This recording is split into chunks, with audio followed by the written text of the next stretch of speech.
जय माता की। आप सभी का हमारे YouTube चैनल जय माता की एक प्रार्थना में हार्दिक अभिनंदन है। आज हम ऋग्वेद के दूसरे अध्याय के 9वें सूक्त से अपनी आज की इस वीडियो को शुरू करेंगे। उससे पहले यदि आप हमारे चैनल पर अभी नए आए हैं तो कृपा करके चैनल को सब्सक्राइब कर लीजिए और घंटी जैसे दिखने वाले बटन को भी दबा लीजिए ताकि आने वाली नई वीडियो की नोटिफिकेशन आपको सबसे पहले और आसानी से मिल सके। तो शुरू करते हैं आज की वीडियो सूक्त नंबर 9 से। इसमें ऋषि पुरच्छेपो, देवता इंद्र, छंद अत्यष्टि और त्रिष्टु। हिंदी में अनुवाद इस प्रकार से रहेगा। जैसे अग्नि अनुष्ठान को ग्रहण होती है वैसे ही हे इंद्रदेव, तुम दूरस्थ हो तो भी हमको ग्रहण हो। हम सोम को निचोड़कर शक्ति के लिए तुम्हारा आवाहन करते हैं। पुत्र के द्वारा पिता को पुकारने के समान हम तुम्हें पुकारते हैं। हे इंद्रदेव, पत्थर से निचोड़े गए इस सोम का पान करो। यह तुम्हारी शक्ति, कांति और पुष्टि का वर्धक हो। तुम्हारे अश्व सूर्य के अश्वों के तुल्य यहाँ पर प्रस्थान करें। अंगिराओं के प्रधान इंद्र ने पावन की गुफा में छिपे हुए खजाने को ढूंढ कर पाया।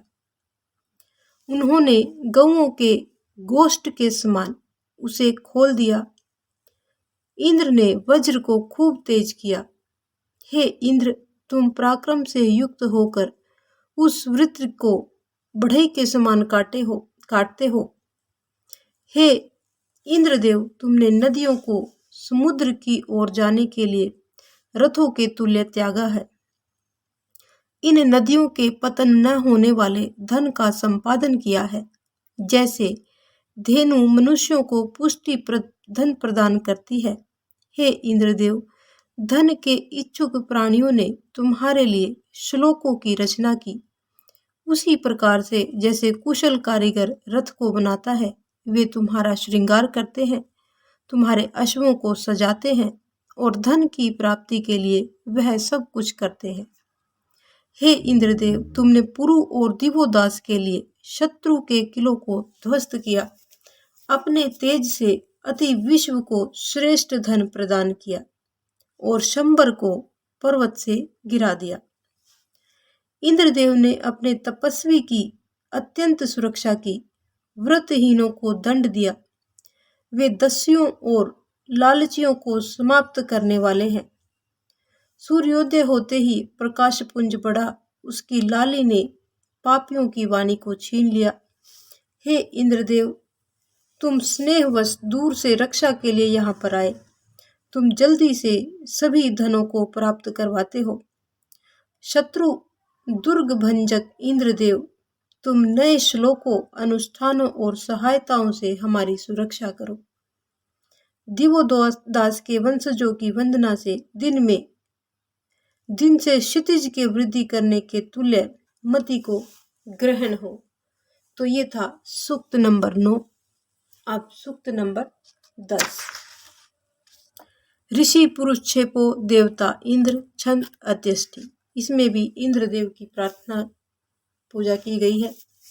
इंद्रदेव के लिए क्षितिज नत हुआ, धरा झुक गई, यानी आकाश झुक गया, धरती भी झुक गई। यजमान अनेक अन्न के लिए झुका है। समस्त देवों ने संगठित होकर एक मत से इंद्रदेव को अग्रगण्य बनाया। मनुष्यों के द्वारा सोम परिपूर्ण आहुतियां इंद्रदेव को ग्रहण हो। हे इंद्र, सभी सोम योगों में यजमान सभी के प्रतिनिधि रूप तुम्हें हव्य देते हैं। नौका के समान पार लगाने वाले इंद्र को यज्ञ के द्वारा चैतन्य करते हुए सेना के सम्मुख स्थापित करते हैं। प्राणी श्लोकों के द्वारा उसका ध्यान करते हैं। हे इंद्रदेव, सुरक्षा को चाहने वाले गृहस्थ अपनी भार्या युक्त धेनुओं की ग्रहणता के लिए तुम्हारे चारों ओर एकत्रित होते हैं। उनके अनुष्ठान आदि कार्यों से अभिष्ट फल ग्रहण होता है। तुमने अपने साथ रहने वाले वज्र को प्रकट किया है। हे इंद्रदेव, तुम्हारी शक्ति को प्राणी जानते हैं। तुमने अयाज्ञिकों के गढ़ों को नष्ट किया है। तुमने उन शत्रुओं को दंड दिया है। तुमने विस्तृत धरती और जल के ऊपर विजय प्राप्त की है। हे इंद्रदेव, सोम रस से आनंद ग्रहण करके अभिष्ट फल देने वाले बनो। अपने तपस्वियों के रक्षक बनो। यजमान के लिए तुम द्वंद्वों में प्रवृत्त होते हो। समस्त प्राणी तुमसे अन्न ग्रहणता की कामना करते हैं।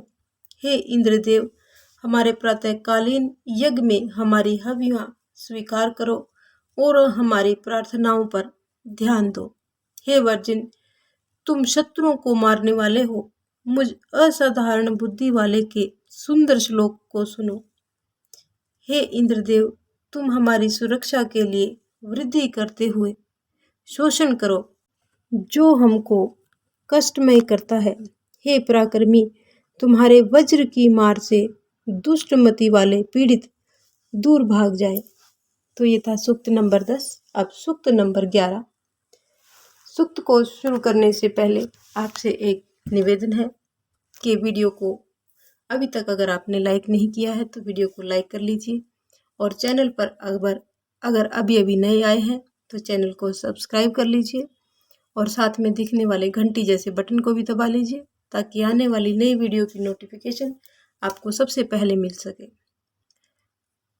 तो सूक्त नंबर 11। ऋषि पुरुष छेपो देवता इंद्र पर्वतो। इसमें देवता इंद्र और पर्वत दोनों हैं। छंद अत्यष्टि। हे इंद्रदेव, हम तुम्हारी सुरक्षा साधनों से संपन्न होकर शत्रुओं को पराजित करें, उनको अधिक कष्ट दें। सोम निष्पन्न कर्ता को उत्साहित करो, जिससे हम द्वंद्व में अपार धनों को जीते। इंद्रदेव ने प्रातः जागकर आवाहन करने वाले यजमान के लिए प्रकट शत्रुओं का नाश किया है। उस इंद्र को सर्वज्ञ मानकर प्रार्थना करो। हे इंद्र, तुम्हारा प्रदान किया हुआ ऐश्वर्य हमारा कल्याण करे। हे पुष्टिकारक हवियां तुम्हारे लिए हैं। ये पुष्टिकारक हवियां तुम्हारे लिए ही हैं। तुम्हारे पितरों ने यज्ञ के द्वारा कायाक्षय को पराक्रम से रोक दिया है। वे इंद्र यजमानों के लिए गौओं को देने की कामना वाले माने गए हैं। हे इंद्रदेव, पिछले के समान तुम्हारे वर्तमान पराक्रम का भी कीर्तिगान करना चाहिए। तुमने अंगिराओं को धेनु जीत कर दी, यानी गाय जीत कर दी। तुम द्वंद्व में विजय प्राप्त कराने वाले हो। अनुष्ठान विरोधियों को सोम निष्पन्न कर्ता के अधीन करो। इंद्रदेव प्राणियों को विवेक बुद्धि देते हैं। यज्ञ की कामना से शत्रुओं पर आक्रमण करते हैं। यजमान यज्ञ करते हुए तुमसे संपत्ति मांगते हैं। उनके श्लोक सभी देवगणों को लक्ष्य करते हुए इंद्र में ही फैल जाते हैं। हे इंद्र, हमसे युद्ध करने की इच्छा करने वालों को तुम आगे बढ़कर हटाओ। तुम्हारा वज्र दूर से ही शत्रुओं को नष्ट करने में सक्षम है। हे इंद्रदेव, शत्रुओं को सभी ओर से चीर डालो, फाड़ डालो, यानी शत्रुओं का विनाश करो। तो सूक्त नंबर 12। ऋषि पुरुष छेपो देवता इंद्र। छंद त्रिष्टुप, अनुष्टुप, गायत्री, घृति और अत्यष्टि। मैं क्षितिज और पृथ्वी को अनुष्ठान के द्वारा शुद्ध करता हूँ। इंद्रदेव के विद्रोहियों और उनकी धरा को जलाता हूँ। उस स्थान पर शत्रु द्वारा मारे गए और खड्डों में डाल दिए गए। हे वर्जिन, शत्रु सेनाओं को हाथी के पैरों से कुचल डालो। हे इंद्रदेव, उनकी शक्ति का पतन करो और कुचल कर उनको गहरे खड्डे में डाल दो। हे इंद्रदेव, तुमने उनकी 3 गुना सेनाओं को नष्ट कर डाला। तुम्हारा ये कार्य श्रेष्ठतम है। तुम्हारे लिए यह काम बहुत ही छोटा है। हे इंद्रदेव, क्रोध से लाल हुए उन तुच्छ असुरों का सर्वनाश करो। सभी दानवों को समाप्त कर दो। हे वर्जिन, तुम उन भयंकर असुरों को विदीर्ण करो। हमारी वंदना को सुनो। दीप्तिमान अग्नि से डर के जिस प्रकार कोई शोक प्रकट करे, उसी प्रकार तुम्हारे डर से सभी शत्रु शोक प्रकट करें। तुम शत्रुओं से द्वंद्व करने को जाते हो। तुम पराक्रमी, किसी से पराजित होने वाले तथा यजमानों को पीड़ित नहीं होने देते। सोम निष्पन्न करता यजमान गृह स्वामी देवगणों के शत्रुओं को भगाता है और अजय होकर सहस्त्रों धनों की कामना करता है। इंद्र उसे अधिक धन प्रदान करते हैं। तो ये था सूक्त नंबर 12। अब सूक्त नंबर 13, इसमें भी ऋषि परुक्षेपो है और देवता वायु, छंद अत्यष्टि। हे वारियो, यहाँ पर वायुदेव के बारे में बताया जा रहा है, उनकी पूजा अर्चना की जा रही है। हे वारियो, सोमपान के लिए वेगवान अश्व तुम्हें पहले से ही यहाँ लावे। हमारी वंदना रूपी वाणी उन्नत हुई तुम्हारे गुणों को जानती है, वह तुम्हारे अनुकूल हो। तुम जुते हुए रथ से परिपूर्ण हुए हविदाता को ग्रहण हो। हे वायु, हमारे प्रभावशाली सुपुष्ट सोमरस तुम्हें पुष्ट करे। दूध के प्रभाव से युक्त हुए इन सोमों के प्रति चलने के लिए तुम्हारे घोड़े पराक्रम को प्राप्त करें। स्तोताओं की प्रार्थना के प्रति पराक्रम से आए। चलने के लिए लाल रंग के घोड़ों को वायुदेव उनके साथ में रथ में जोड़ते हैं। वे रथ की धुरी में सुनहरे द्रुतगामी अश्वों को जोड़कर प्रेमी द्वारा सोती हुई नारी को जगाने के तुल्य धरा को जगाते हैं। वे कीर्ति के लिए उषा को स्थित करते हैं। हे वायुदेव, चमकती हुई उषाएं दूर देश तक स्थित घरों में तुम्हारे लिए किरण रूपी वस्त्रों को फैलाती हैं, अनेक रंगों वाली किरणों को बढ़ाती हैं। अमृत रूपी दूध वाली गायें तुम्हारे लिए सभी धनों का दोहन करती है। तुमने वहां के लिए मरुतों को प्रकट किया है। हे वायुदेव, ये चमकते हुए पुष्टिकर सोम तुम्हारे लिए ग्रहण होते हैं। शत्रु के भय से क्षीण होता हुआ यजमान तुम्हारा शीघ्रता से आवाहन करता है। तुम धर्म के द्वारा संसार की सुरक्षा करने वाले हो और असुरों से आराधकों को बचाते हो। हे वायु, हमारे द्वारा निचोड़े उन सोम रसों को पीने में तुम सक्षम हो। तुम्हारे लिए ये अत्यंत दूध देने वाली गायें सोम रस से मिलाने के लिए दूध और घी का दोहन करती है। तो ये था सूक्त नंबर 13। अब सूक्त नंबर 14। सूक्त को शुरू करने से पहले आपसे एक निवेदन है कि आप सभी वीडियो तो देख लेते हैं, व्यूज़ अच्छे आते हैं, लेकिन चैनल को सब्सक्राइब नहीं करते हैं और वीडियो को लाइक भी नहीं करते हैं। तो प्लीज़ आपसे एक रिक्वेस्ट है कि वीडियो को लाइक करें और चैनल को सब्सक्राइब अवश्य करें। तो सूक्त नंबर 14। ऋषि पुरुषेपो, देवता वायु, छंद अष्टि और अत्यष्टि। हे वायुदेव, हवि सेवन के लिए बिछी हुई कुशा को ग्रहण हो। ऋत्वजों ने तुम्हारे सेवन के लिए पहले से ही सोम रस तैयार रखा है। निष्पन्न सोम तुमको शक्ति देगा और पुष्ट करेगा। हे वायुदेव, यह सिद्धस्त किया गया सोम शक्ति धारण करता हुआ कलश की ओर बढ़ता है। यह सोम हवि से परिपूर्ण किया जाता है। हम अभिलाषा करने वालों की तरफ तुम अनेकों घोड़ों को प्रेरित करो। हे वायुदेव, सैकड़ों हजारों के द्वारा हमारे यज्ञ में सम्मिलित होकर हवि को आप स्वीकार करो।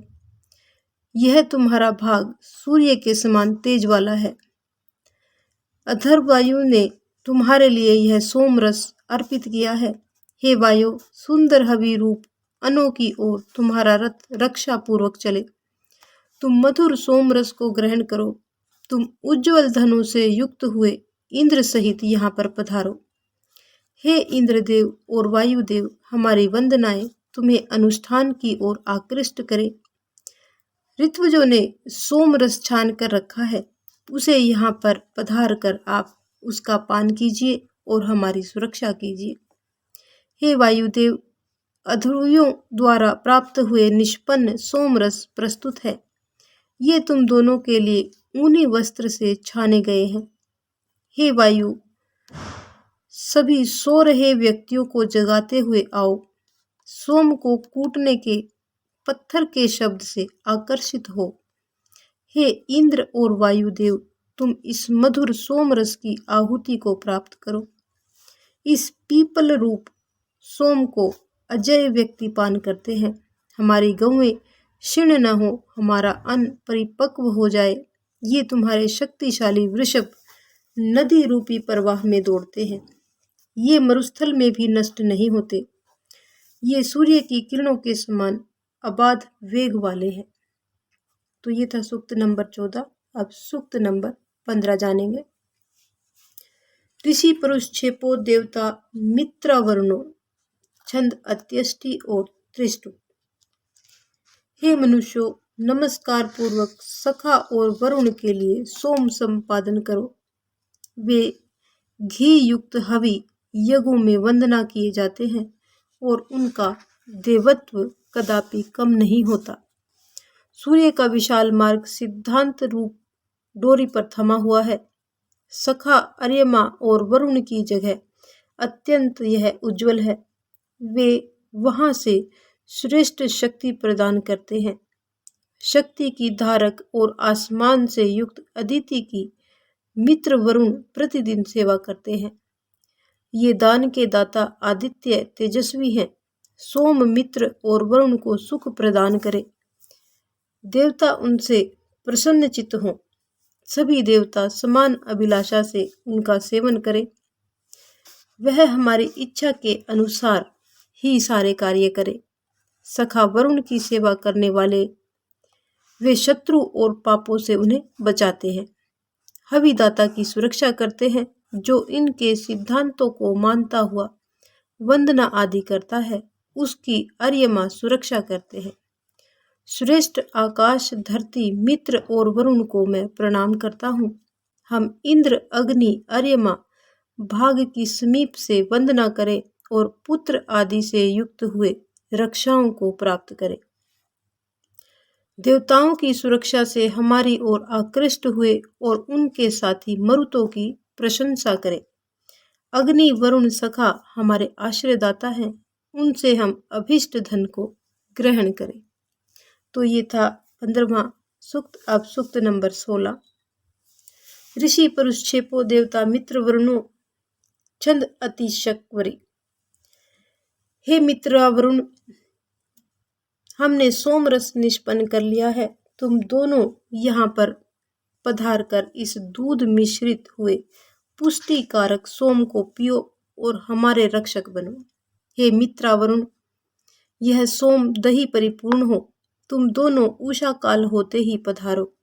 तुम दोनों के लिए इस अनुष्ठान कार्य में सोम निष्पन्न किया गया है।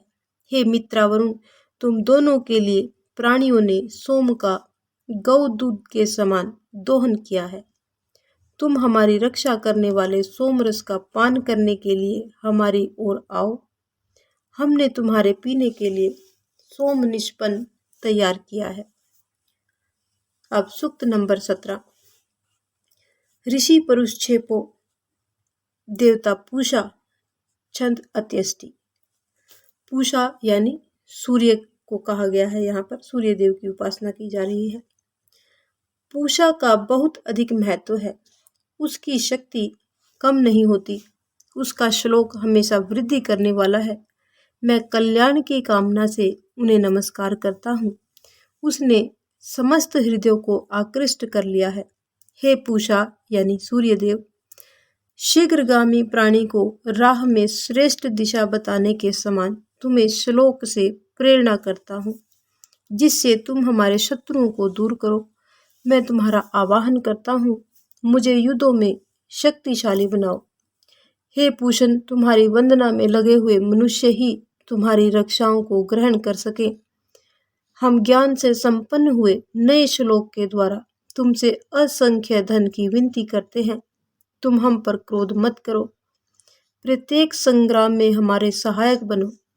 हे अजाश्व पूषण, तुम दान के लिए क्रोध से रहित हुए यहाँ पर आओ। हम यश की अभिलाषा करते हैं, हम तुम्हारा तिरस्कार नहीं कर सकते, आपके मित्र भाव की आलोचना नहीं करते।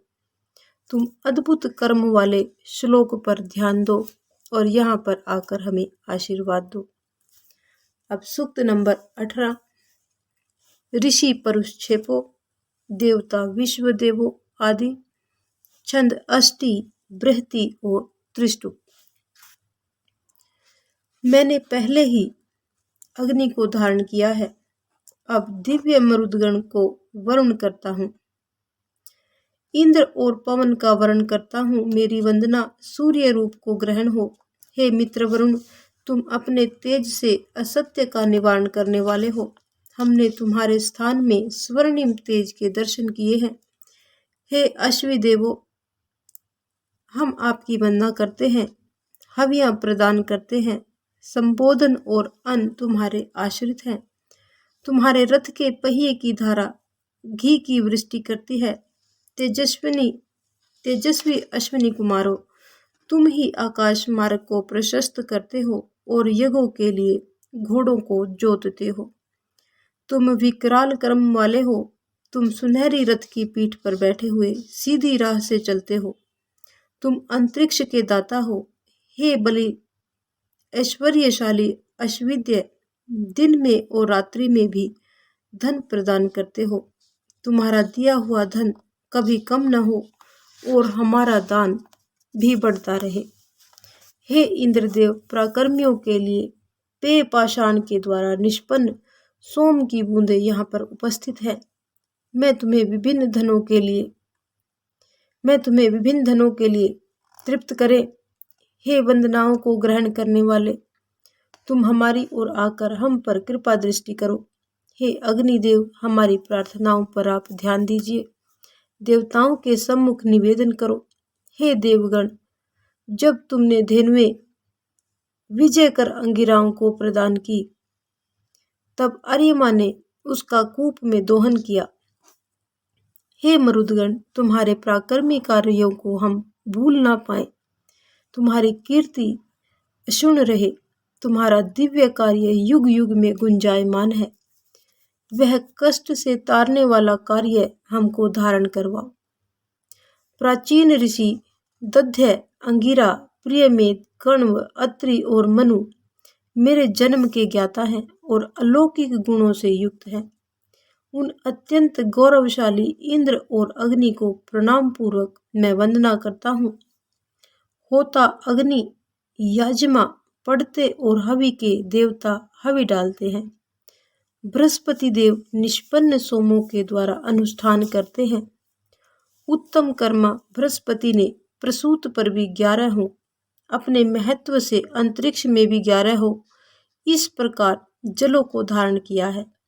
हे देवगण, तुम आकाश में 11 हो।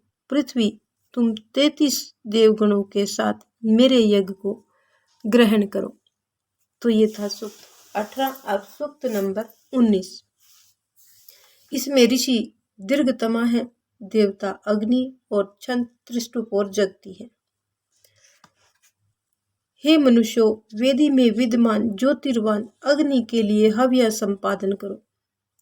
उस शुद्ध दीप्ति रूप रथ वाले अंधकार के नाशक अग्नि को अपने श्लोकों से वज्र के तुल्य ढको। 2 बार प्रकट होने वाली अग्नि 3 प्रकार के अन्नों को ग्रहण करते और भक्षण किए अन्न को वर्ष भर में ही वृद्धि कर देते हो। हर एक मुख से हवि भक्षण करते और दूसरे से वन वृक्षों को निशेष करते हैं। इससे प्रज्वलन से निकाली हुई उसकी दोनों जननी कंपित होती हैं। वह आगे वाले गतिवान भिन्न वर्ण द्रुतगामी है। इनके घोड़े पवन की प्रेरणा से जुड़ते हैं। यह अग्नि पृथ्वी की सभी ओर से छूती है, यानी यह अग्नि पृथ्वी को सभी ओर से छूती है। यह शब्दवान जब सांस लेते हैं तब इनकी चिंगारियां फैलती हुई तम यानी अंधेरे का नाश करती हुई आगे बढ़ती हैं। जो अग्नि पीले रंग वाली बूटियों को आच्छादित करने के तुल्य घेरते हैं। ऋषभ के तुल्य गर्जन करते और शक्ति के द्वारा शरीर को चमकाते हैं। वह वश में न आने वाले ऋषभ के तुल्य अग्नि लपट रूप सींगों को हिलाते हैं।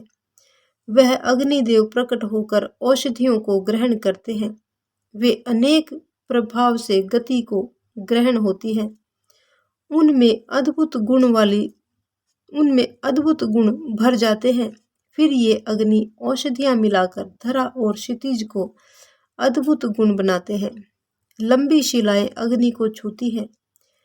वे मृत प्राय होते हुए भी अग्नि से मिलने के लिए प्राणवान हो उठती हैं।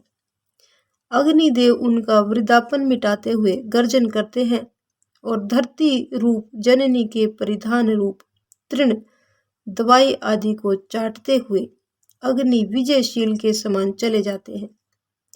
फिर 2 पाए और 4 पायों को पराक्रम देते हैं। वे जिधर से निकलते हैं उधर ही उनके पीछे का रास्ता काला होता जाता है। हे अग्निदेव, तुम दानशील के घर से प्रदीप्त होते हुए ऋषभ के समान सांस लेते हो। फिर ऐसे लगते हो कि जैसे कोई किशोरावस्था ग्रहण पराक्रमी कवच धारण करके द्वंद्व की तरफ आता हुआ चमकता है। हे अग्निदेव, यह विशेष प्रकार से निवेदन किया गया श्लोक तुम्हें अधिक प्यारा हो। तुम्हारा निर्मल और प्रकाश से युक्त शरीर चमकता है। हमारे लिए रमणीय धनों को देने वाले बन जाओ।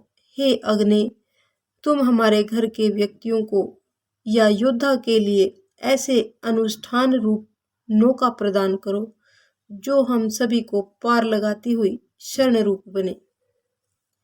हे अग्निदेव, श्लोकों की वृद्धि करो। क्षितिज, धरा और स्वर्ग की विचरणशील नदियां हमको वर्णीय अन्न शक्ति ग्रहण करवाने वाली हो। तो अब हम जानेंगे सूक्त नंबर 20। इसमें ऋषि दीर्घतमा, देवता अग्नि है और छंद जगती और त्रिष्टुप है। अग्निदेव जिस शक्ति से रचित हुए हैं उसी शक्ति रूप दर्शनीय तेज को धारण करते हैं। उनकी कृपा दृष्टि से ही अभिष्ट सिद्धि प्राप्त होती है। सत्यवाणियां प्रवाहमान होती हैं। अन्य साधक अग्निदेव अन्नों में लीन रहते हैं। दूसरे 7 कल्याणकारिणी मात्र रूपी धातुओं में विद्यमान होते हैं। तीसरे अग्नि को सिद्ध करने वाले धूल से अग्नि को रचित किया। मातृश्वा प्राचीन काल से अग्नि को पानी में क्रम पूर्वक मंथन करते हैं। जब अग्नि की उत्कृष्टता के लिए सभी ओर ले जाते हैं तभी वे दवाइयों पर चढ़ते हैं।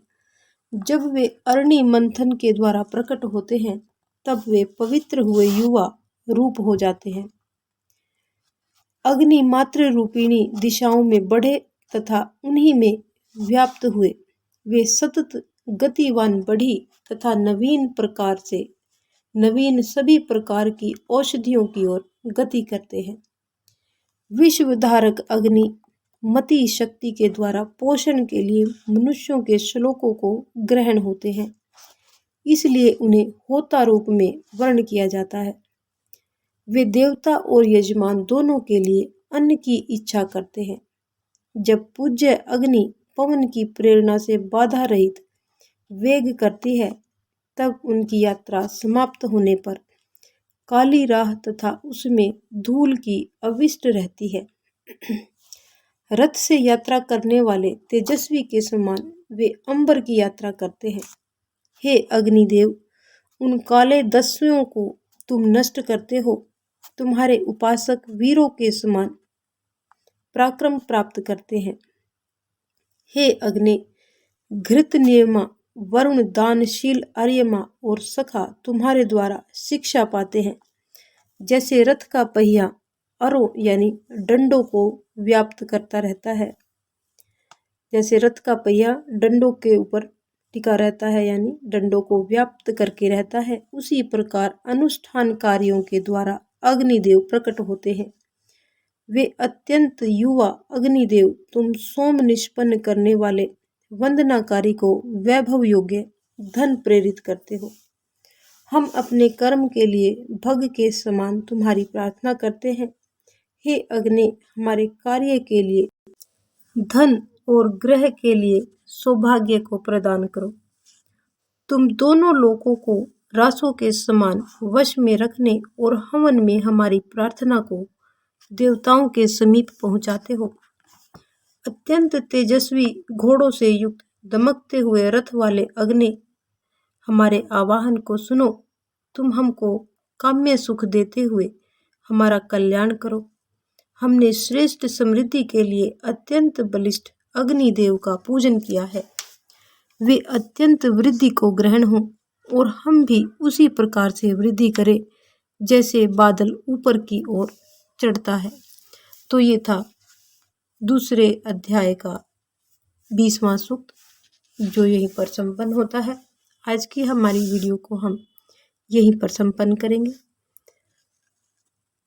अगली वीडियो में हम सूक्त नंबर 21 से अपने अध्याय को शुरू करेंगे। तब तक के लिए यदि आपने अभी तक हमारे चैनल को सब्सक्राइब नहीं किया है तो चैनल को सब्सक्राइब कर लीजिए। वीडियो को लाइक नहीं किया है तो वीडियो को लाइक कर लीजिए और इन कथाओं को, इन वीडियोस को अपने मित्रों और प्रियजनों में आगे भी शेयर करते रहें।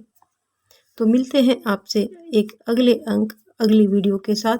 तब तक के लिए जय माता की।